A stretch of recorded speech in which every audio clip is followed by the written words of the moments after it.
boa noite a todos, tá? Meu nome é Vitor, eu sou neurologista, sou da coordenação aqui da telemedicina do Inseller, tá? Normalmente quem faz as boas-vindas aqui é o Dr. João Bastianello, mas infelizmente ou felizmente ele teve que dar uma pequena viagem, tá?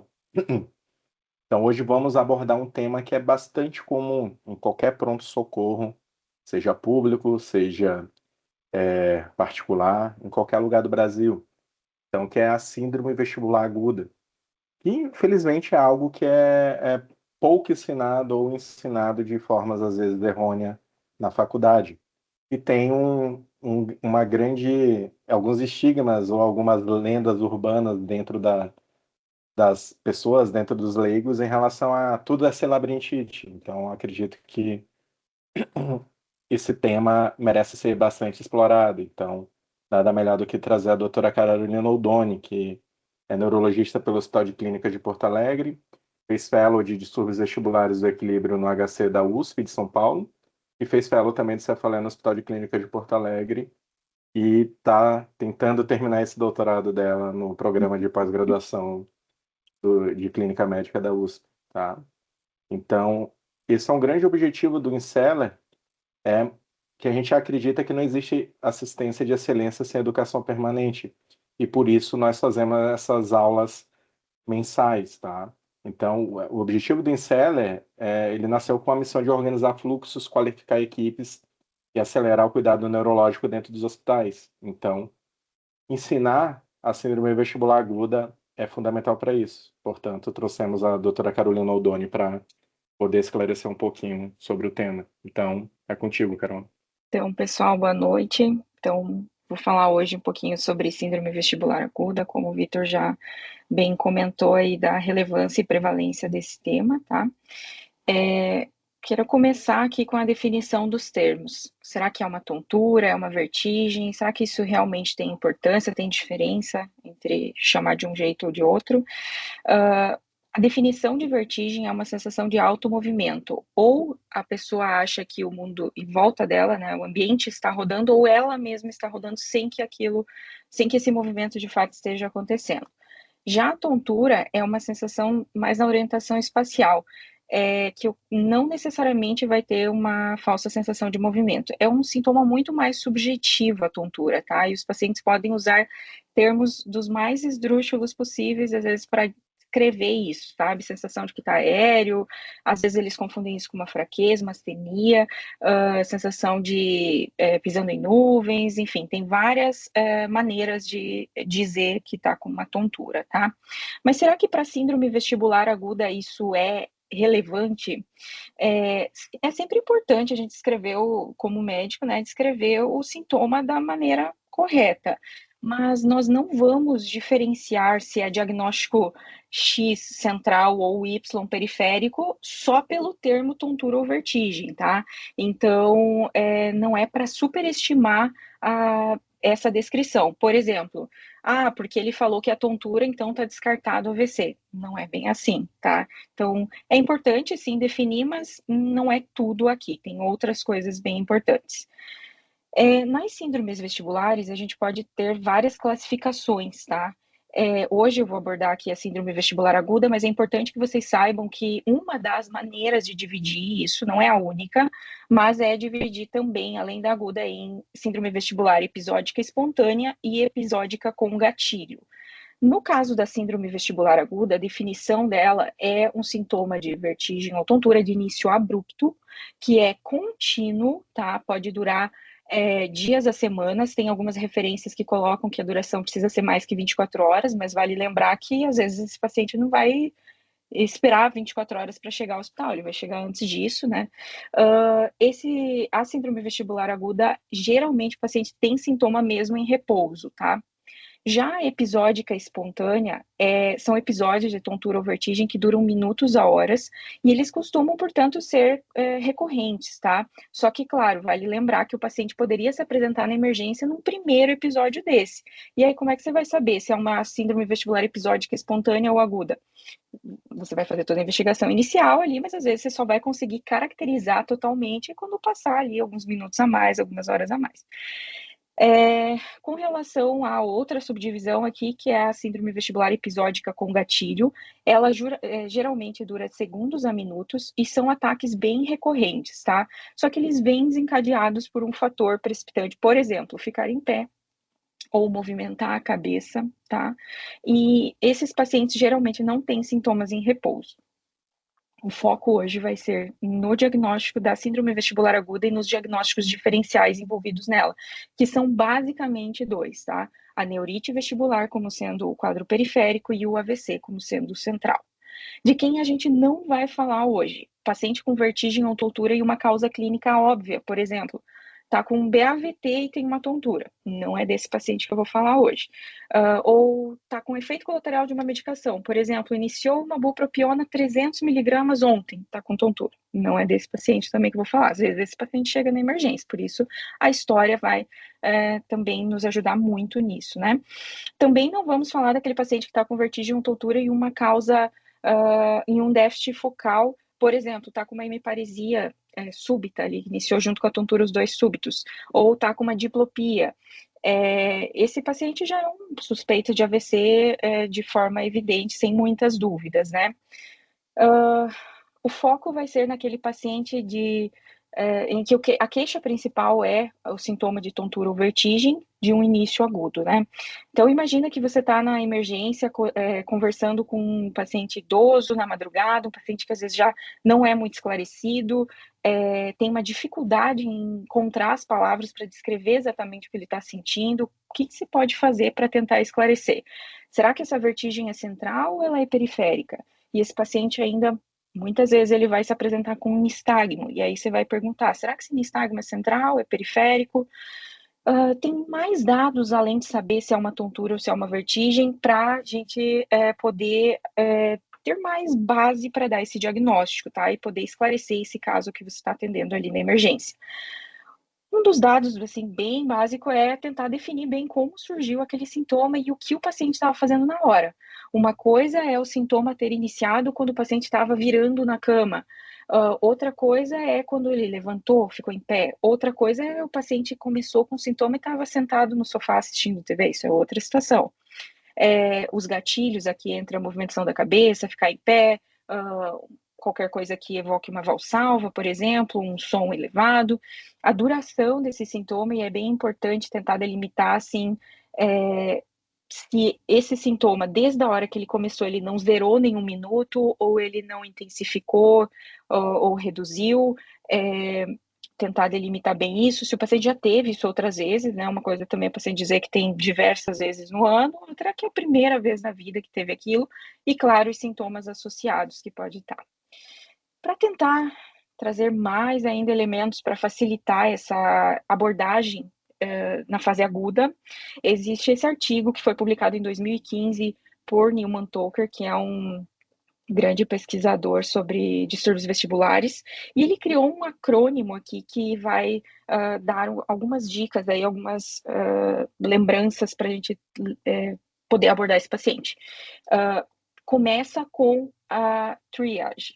Aqui a gente vai fazer já uma triagem inicial sobre, por exemplo, medicações que a pessoa está usando, pensar em possíveis toxicidades, por exemplo, o paciente está usando uma digoxina ou está usando lítio, isso poderia dar sintomas como tontura.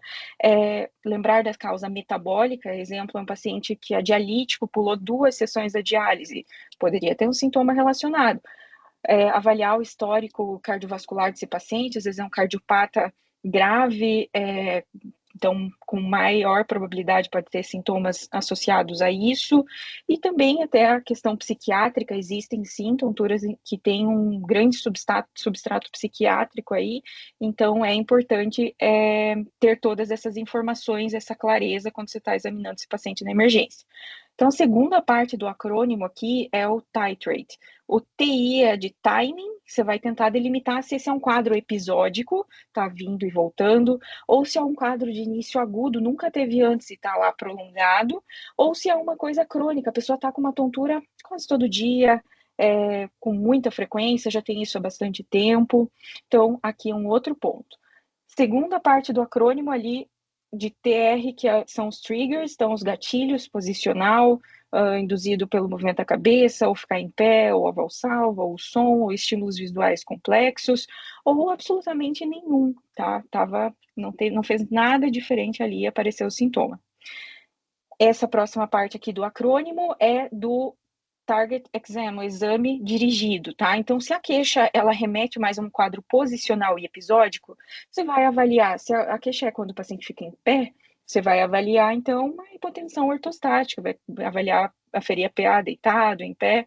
Se é uma queixa mais com movimentação da cabeça, precisa fazer as manobras direcionadas para a VPPB, que essa é a principal causa de tontura, né, posicional. Então, você vai fazer o teste, que é o Dix-Hallpike, ou para os canais posteriores, ou então o Supine Roll Test, que são para os canais horizontais. Isso não é o foco aqui da aula hoje, tá?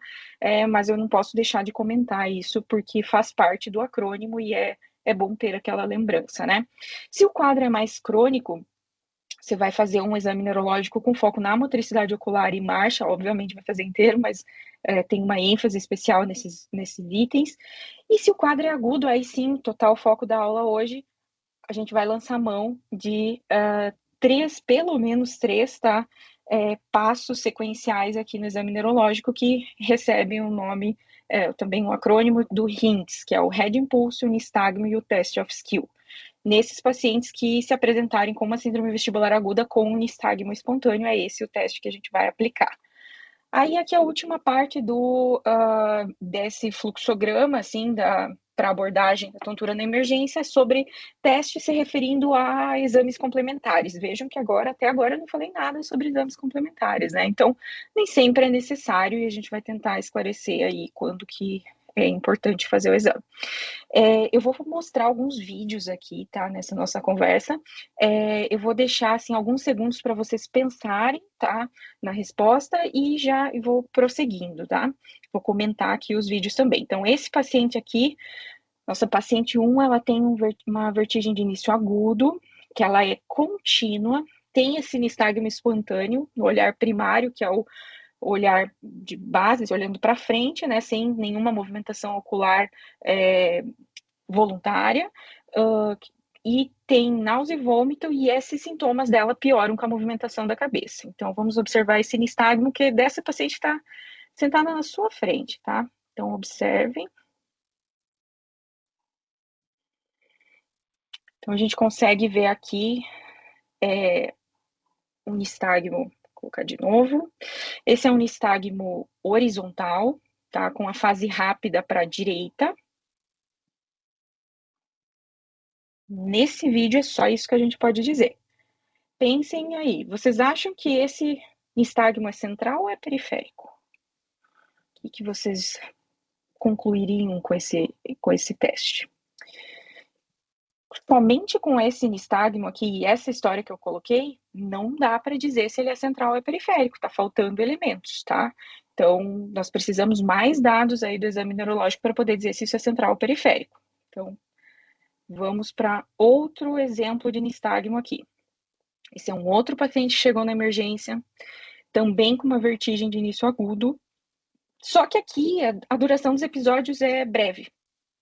Esse paciente, ele diz que os sintomas pioram também com a movimentação da cabeça, ele também tem náusea e vômito, e você está lá examinando ele, lembrou que quando piora com o movimento da cabeça, precisamos fazer as manobras posicionais, como o Dix-Hallpike, que é a mais fácil e a que mais comumente vai trazer já o resultado, e aí você foi lá e fez esse teste, tá? Já vou relembrar também as posições ali do teste, mas aí você está lá examinando esse paciente e viu isso.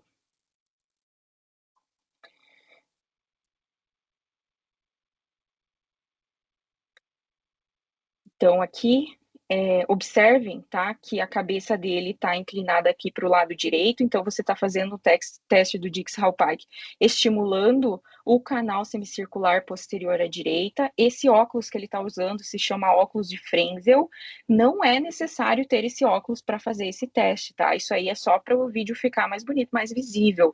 Esse óculos, ele tira a fixação do olhar e isso faz com que alguns nistagmos fiquem mais fáceis de serem visíveis Mas para este nistagmo da VPPB não é necessário. Nós fazemos uso desse aparelho, assim, porque fica mais fácil para ver, ele dá uma certa ampliada ali, mas não que seja necessário, tá? Para esse Isso, eu ia caso. pedir para repetir o vídeo.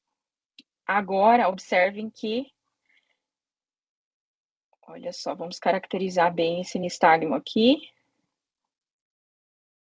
Então, observem que há um movimento vertical para cima dos olhos, então os olhos estão fazendo um nistagmo upbeat, que a gente chama, quando está batendo para cima, e tem um componentezinho torsional no sentido anti-horário, tá? Vou colocar aqui de novo para agora descrevendo, ver se fica bem mais claro para ver. Então, componentezinho torsional anti-horário e bate um pouquinho para cima. Isso é um nistagmo clássico de uma VPPB de canal semicircular posterior à direita. Por que direita? Porque ele está com a cabeça inclinada para o lado direito. Então, para esse paciente, é central ou é periférico? É periférico, esse é um quadro de uma VPPB. Precisa mais alguma coisa para esse paciente para chegar ao diagnóstico? Não, aqui você já dá o diagnóstico. É claro que frente ao paciente você vai fazer todo o exame, né? Mas esse exame é a chave do diagnóstico, tá? Só para relembrar aqui o que é a manobra do Dix-Hallpike, tá? É uma manobra de posicionamento para estimular canal semicircular posterior e ver se o paciente tem a VPPB. Então, a gente começa com o paciente sentado, faz um giro da cabeça aí a 45 graus no plano horizontal, você vai ficar segurando a cabeça do paciente nessa posição, e aí vai deitar rapidamente com o paciente com a cabeça suspensa, como essa terceira imagem aqui, a um ângulo aproximadamente de 30 graus da cabeça com relação ao plano horizontal, tá? Então, aqui exatamente na mesma posição que o paciente está no vídeo, faz um nistagmo para cima no sentido anti-horário. Se isso acontecer, significa que tem ali uma VPPB de canal semicircular posterior à direita, tá? Bom, então, paciente 1, vocês viram que faltava elementos para nós podermos dizer se aquilo é central ou periférico, já o 2 foi mais tranquilo, deu para dizer já ali. E como que a gente vai examinar, então, esse paciente com síndrome vestibular aguda? O que mais que está faltando aí, né? Para auxiliar nisso também tem guideline aí, inclusive relativamente recente, 2023, que é o Grace Tree, que é exatamente sobre abordagem de tontura e vertigem no departamento de emergência. Então, aqui é uma recomendação que o paciente que chega ao departamento de emergência com uma síndrome vestibular aguda com nistagmo, é rotina fazer os 3 passos do exame que chamamos com o acrônimo de HINTS, que é o Head Impulse, o nistagmo e o Test of Skill. Isso vai ajudar a diferenciar se é um AVC ou se é uma neurite vestibular, tá? Agora, mais outro exemplo aqui. 2 pacientes que estão sentados na sua frente, você vai observar os nistagmos e vai pensar se você diria que isso é central ou é periférico, tá? Então, esse paciente A, observem que ele tem um nistagmo horizontal, com a fase rápida para a esquerda, de novo, tá? Então, esse é um vídeo que foi feito no olhar primário, o paciente não está fazendo nenhum movimento ocular para nenhum lugar que a gente possa examinar outras coisas. Então, só com esse exame aqui, só com esse vídeo, vocês acham que isso é central ou periférico? Muito parecido com o paciente 1, lá que eu mostrei antes, não dá para dizer só com esse vídeo, se é central ou periférico. Agora, observem esse aqui, paciente B. Esse aqui é um nistagmo que é vertical para cima, tá? Esse paciente, ao contrário do paciente A, só por esse nistagmo, você já pode, sim, levantar como possibilidade 1, 2 e 3, hipótese diagnóstica A, B e C, que seja central, tá? Talvez não seja AVC, poderia ser, por exemplo, um Wernicke, mas isso é central, tá? Então, o fato é, esse paciente você vai precisar fazer uma investigação adicional, esse paciente você não vai mandar para casa.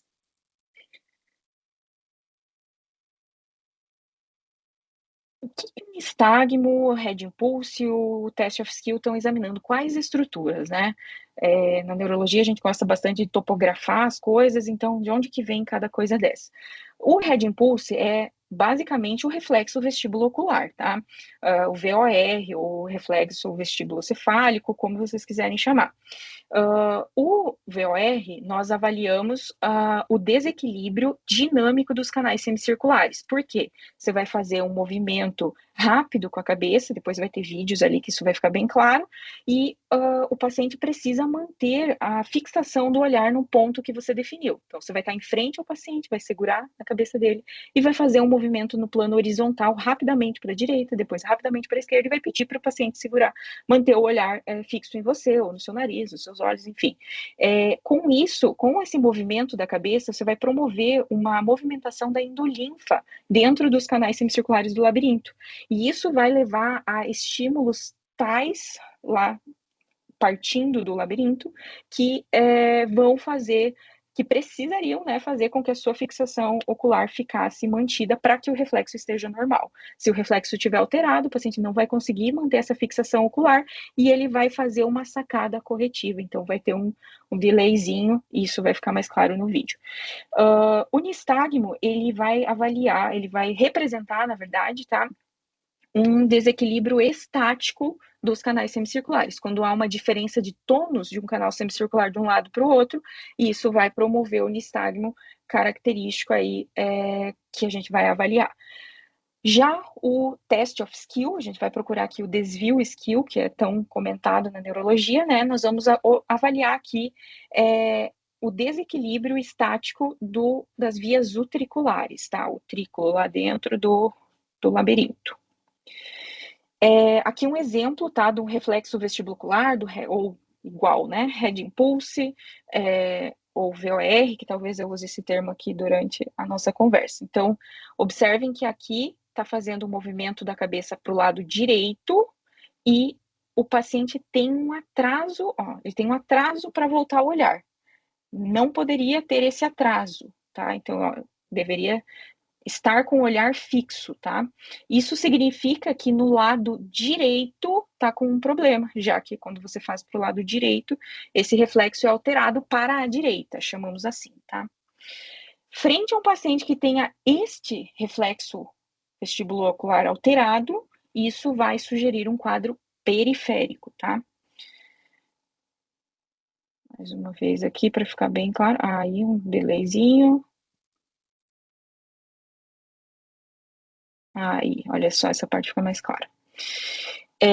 Aqui vai ter mais vídeos de VOR, e aí acho que vai ficar mais claro ao longo ainda dos próximos, tá? Aqui mais um vídeo de nistagmo, só que agora tem uma movimentação ocular associada. Então, observe, vamos começar de novo aqui, que é um nistagmo horizontal com fase rápida para a esquerda, e quando ela olha para a direita, que é o que está fazendo agora, o nistagmo quase desaparece, quase que nem dá para ver, né? Quando ela olha para a esquerda, fica bem mais evidente o nistagmo. Essa característica, olha, olhando para cima, ele segue batendo para a esquerda. Olhando para baixo também, fica até menos intenso. O que eu quero mostrar nesse vídeo é que é importante não só você olhar o nistagmo na posição primária, você fazer a movimentação ocular. Porque se o nistagmo, como nesse caso aqui, ele era horizontal para a esquerda, quando ela olha para a esquerda, ele aumenta, quando ela olha para a direita, ele diminui, isso sugere um padrão de nistagmo periférico, isso obedece uma lei de Alexander, que é um postulado nos distúrbios vestibulares que sugerem nistagmos que obedecem esse padrão, e sua imensa maioria serão nistagmos periféricos, tá? Então, outro ponto para observar aqui nesse vídeo é que o nistagmo dela, mesmo quando ela olha para cima ou para baixo, ele segue batendo um pouquinho para a esquerda, ele não mudou a direção, tá? Agora aqui um exemplo de um test of skill alterado, tá? Vamos procurar aqui um desvio skill. Observe, então, através de um teste de cover alternado. A gente vai alternando a oclusão dos olhos, isso tem que ser feito rapidamente, né? Observem que quando ele oclui um olho, há uma movimentaçãozinha do olho, quando desoclui, né? Movimenta um pouquinho para medial. E aí, vocês acham que isso é um desvio skill? Dá para dizer que tem um desvio skill? Isso aqui é um test of skill alterado? O olho, quando oclui, ele vai um pouquinho para o meio, tá? Vou colocar mais uma vez para quem não conseguiu ver, ó, vai um pouquinho mais para medial. Um pouquinho mais para medial. Isso aqui, então, é um teste of skill normal, tá? Quando a gente está fazendo teste of skill, a gente está buscando desalinhamento na vertical, não na horizontal, tá? Essa alteração de poder fazer um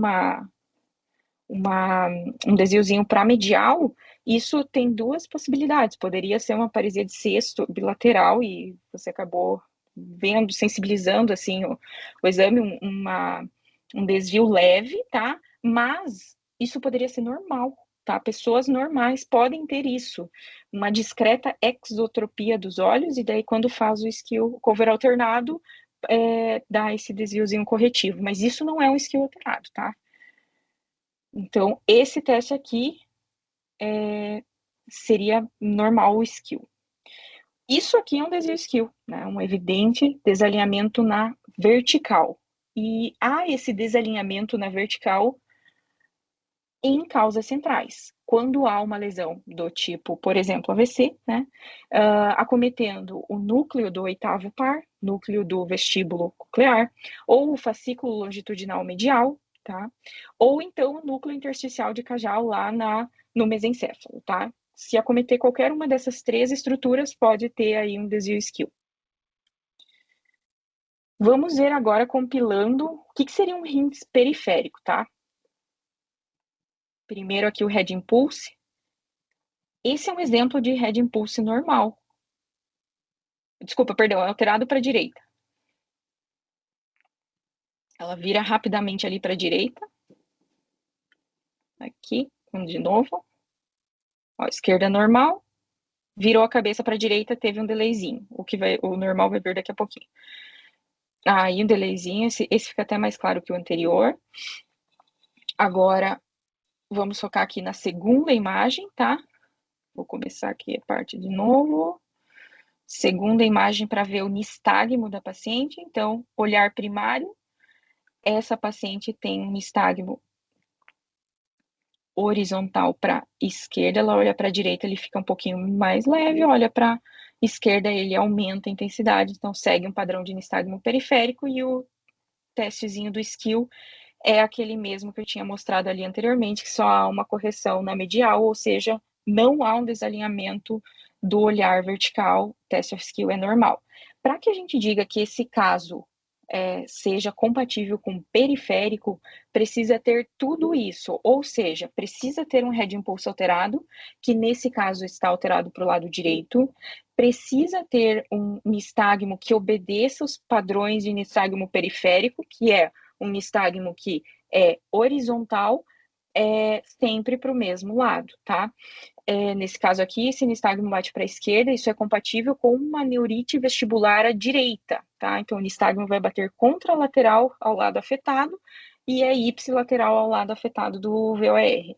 E o teste of skill é normal, ou seja, não pode ter um desalinhamento vertical. Se tudo isso estiver presente, VOR alterado, nistagmo presente compatível com periférico e tem desvio skill, esse caso é compatível sim com periférico, esse paciente não precisa de uma neuroimagem, tá? Esse paciente pode ser tratado para neurite vestibular.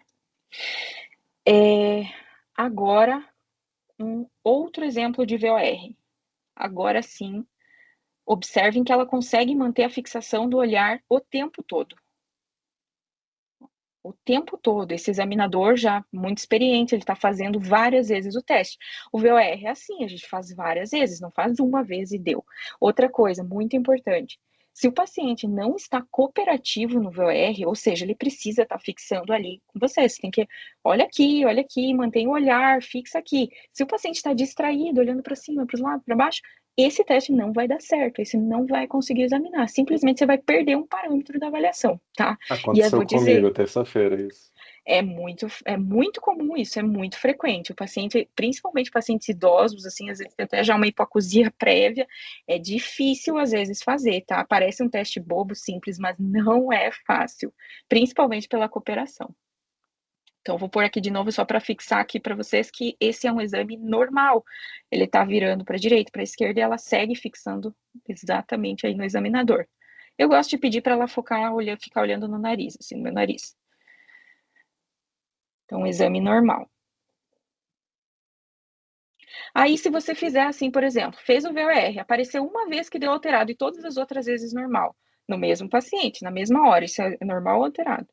É normal, porque provavelmente essa vez que deu alterado ali, ela desconcentrou, etc, né? Para dar alterado, você vai consistentemente conseguir repetir esse exame alterado. Não é uma coisa que dá e desaparece. Agora, aqui, aquele mesmo exemplo do nistagmo PIBIT que eu mostrei antes, esse é um nistagmo, então, vertical para cima. Quando ela olha para a direita, veja que ele começa a bater para a direita, horizontal direita. Isso é uma característica. Olhando para a esquerda, batendo horizontal para a esquerda. Olhou para cima, ele ficou mais evidente o componente upbeat que tinha já no olhar primário. Esse nistagmo aqui, ele é característico de central. Nistagmo periférico, ele não vai mudar a direção, tá? Ele vai sempre bater no mesmo lado. E ele vai ser horizontal, no caso da neurite vestibular, tá? Então, um paciente que estiver na sua frente com esse tipo de nistagmo, pronto, ele já é suspeito de central. Não precisa ter outras coisas, tá? Esse nistagmo, muitas pessoas poderiam chamar de multidirecional. Nós não gostamos de usar esse nome porque acho que ele é pouco informativo. É melhor você descrever. Ó, olhar primário, bate para cima. Quando olha para a direita, bate para horizontal direita. Quando olha para a esquerda, vai horizontal para a esquerda. Então é melhor fazer descritivo, tá? Dizer, é um nistagmo multidirecional. Isso não diz nada. Agora aqui um teste of skill. Observem que, de novo, no cover alternado, aqui é um evidente desalinhamento na vertical. Olha só, esse olho direito ele desce e o olho esquerdo sobe um pouquinho, ele corrige. Por que fazer esse cover alternado? Ocluir e desocluir o olho. Fica mais fácil visualizar um desvio skill sutil, tá? Às vezes, se o paciente está como naquela outra foto, já que no olhar primário você já evidencia que está um evidente desalinhamento, você nem precisa fazer isso, né? Tá claro. Mas se às vezes sutil, vale a pena fazer isso. Então, aqui, se o paciente na sua frente tivesse somente essa alteração, mesmo que não importasse o resto, já seria suspeito de central, tá? Então, aqui compilando as alterações que são sugestivas de central. Então, um head impulse é normal, ou seja, o reflexo vestibulocular está preservado. O nistagmo desse paciente, ou ele é vertical, ou ele muda de direção, tá? Se isso acontecer, ele é suspeito de central. E tem um desalinhamento do olhar. Observem aqui uma diferença muito importante. Quando eu falei lá que das 3 características que precisava para periférico, o paciente precisava ter as 3 coisas para a gente dizer que é periférico. Aqui no central, basta ele ter uma coisa alterada que você já vai suspeitar de central, tá bom? Então, isso é uma mensagem importante. Esse paciente você precisa, sim, internar, fazer uma ressonância, tá? Uma maneira de sensibilizar mais o RINTS é através do RINTS Plus, tá? O que é o Plus? É teste da audição. Você vai pedir uma audiometria? Não, você está na emergência. Você vai fazer um estímulo, assim, esfregar de dedos, assim, perto dos 2 ouvidos do paciente, vai pedir se ele escuta parecido dos 2 lados. Se possível, se estiver disponível, você até pode fazer uma otoscopia, ver se tem alguma sucusão ali, alguma secreção purulenta já. Isso são coisas que vão sensibilizar mais o exame. No caso do RINTS de 3 passos, que é o que eu estava falando até agora sem audição, a sensibilidade para diferenciar de central e periférico é de 96,8%. E a especificidade para central é 98,5%. Isso é absurdamente elevado, né?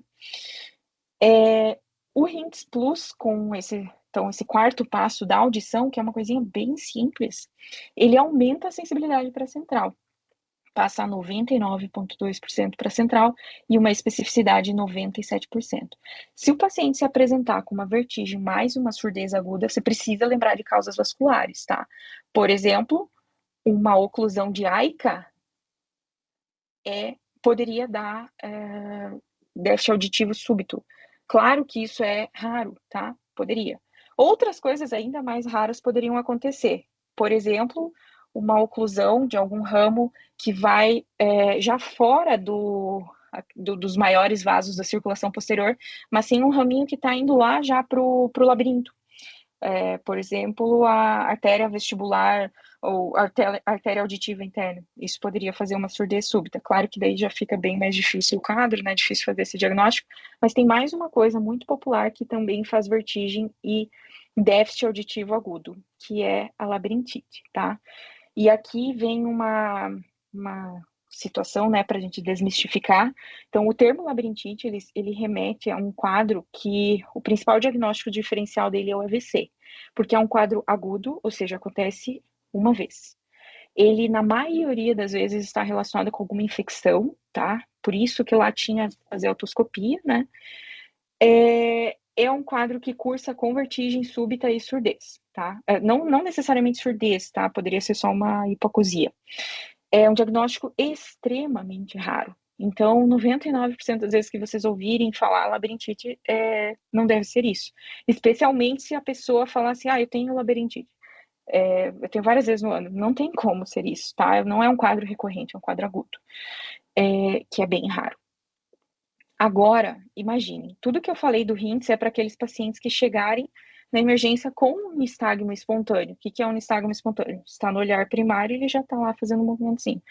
E se ele não tiver o nistagmo espontâneo, o que você vai fazer? Todo o exame neurológico, claro, mas tem mais uma coisa que você poderia fazer que vai ajudar também a diferenciar, avaliar a gravidade da instabilidade de marcha. Isso ajuda a diferenciar central e periférico, tá? Tem uma moderada evidência. Observem aqui esse paciente. Então, uma dificuldade, uma incapacidade em ficar em ortostase sem apoio e mais difícil ainda para caminhar, né? Mas isso é uma evidente ataxia axial, tá?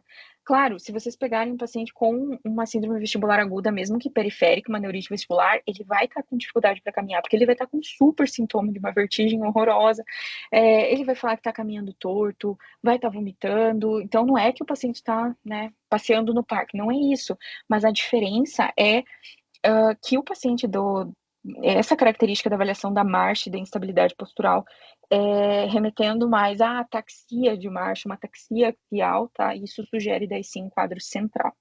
A incapacidade de levantar ou ficar em pé sozinho. Aqui tem uma outra forma que foi tentada delinear aí para facilitar essa abordagem do paciente na emergência, que se chama Standing Protocol. Então, quando você estiver frente a um paciente com uma vertigem isolada aguda, sem nenhum outro déficit neurológico, você vai começar aqui, nesta proposta, né, avaliando o nistagmo dele. Se for tiver um nistagmo espontâneo, que seja unidirecional, tá batendo só para um lado, você vai fazer o head impulse. Aí, se o head impulse vier alterado, ou seja, um head impulse positivo, isso vai ser compatível com uma neurite vestibular. Se o head impulse vier normal, ou seja, negativo, você precisa suspeitar de central. Voltando aqui para um nistagmo espontâneo, porém agora com um nistagmo que muda a direção. Um pouco está para cima, depois está para o lado. Ou não muda a direção, mas é sempre ou para cima ou para baixo. Up beat ou down beat. Esse caso, só por isso, ele já é suspeito de central, tá? Aí, digamos que esse paciente não tenha nistagmo, o que você vai fazer? Além, né, você já fez ali todo o exame neurológico, tudo, vai ver a capacidade dele ficar em pé sozinho e caminhar. Se ele não consegue fazer isso sem uma assistência, isso já é suspeito de central e, portanto, você deve partir para uma investigação internando esse paciente com ressonância, etc. Paciente com nistagmo que é somente posicional. O que é um nistagmo posicional? Ele só aparece quando faz as manobras específicas, né? Mas a queixa desse paciente vai aparecer como uma queixa de uma tontura que só aparece quando vira a cabeça rápido, quando abaixa, levanta, ou quando fica em pé. No caso, mais quando mexe a cabeça mesmo. Se essa for a queixa, você vai partir para os testes da VPPB, que é, por exemplo, o Dix-Hallpike, ou os testes do plano horizontal, que é o mesmo que o Spine Roll que eu citei anteriormente, que aqui tem o epônimo do Pagnini e McClure, mas esses são os testes da VPPB, tá? E sobre exames complementares, outros, né? Ou a própria ressonância, tomografia. A tomografia de crânio, ela vai perder 90% das lesões isquêmicas que causam síndrome vestibular aguda na fase mais inicial, tá? Já a ressonância vai perder 20% das lesões isquêmicas que causam síndrome vestibular aguda nas primeiras 24, 48 horas. E relembrando a sensibilidade e especificidade que eu falei do RINTS, sensibilidade pré-central 96,8 e especificidade 98,5. Ou seja, na fase aguda, o RINTS ele é superior à ressonância, tá? Só que, claro, para que o RINTS seja confiável, ele precisa ser feito por uma pessoa treinada, alguém que tenha experiência em fazer esses testes. Eles são simples, mas a gente precisa praticar, praticar e entender o que está vendo, né? Ter a técnica corrigida. Ainda naquele guideline que eu citei do Grace Tree,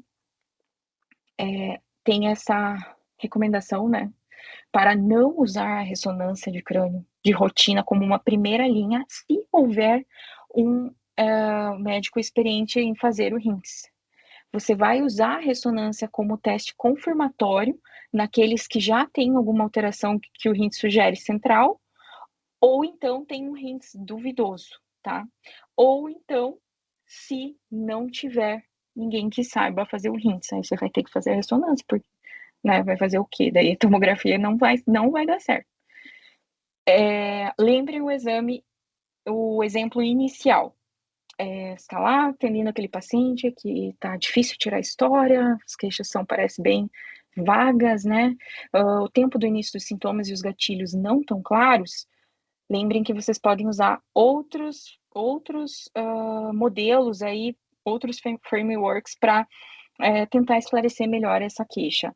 Você vai fazer o RINTS, fazer os adicionais, testar audição, ver se o paciente caminhar, pode colocar ali no fluxograma do Standing Protocol, vai avaliar a marcha dele, e também, sempre importante, vai ver quem é o paciente que está na sua frente, quais são os fatores de risco cardiovascular que ele tem. Isso também vai ser importante, especialmente nos casos mais difíceis de avaliar o RINTS ali, né? Então, algumas dicas finais aqui: reconheça uma síndrome vestibular aguda, treine e realize o RINTS, e se não tiver todos os sintomas os achados, que sejam compatíveis com o periférico, ou seja, REL impulso alterado, VOR alterado, nistagmo horizontal unidirecional e ausência de desvio skill, sem uma perda auditiva aguda, se ele não tiver tudo isso, assuma que é central, certo? O RINTS funciona se ele for aplicado corretamente, na população correta e interpretado corretamente, tá? E era basicamente isso que eu queria comentar hoje. Fico à disposição se tiverem alguma dúvida.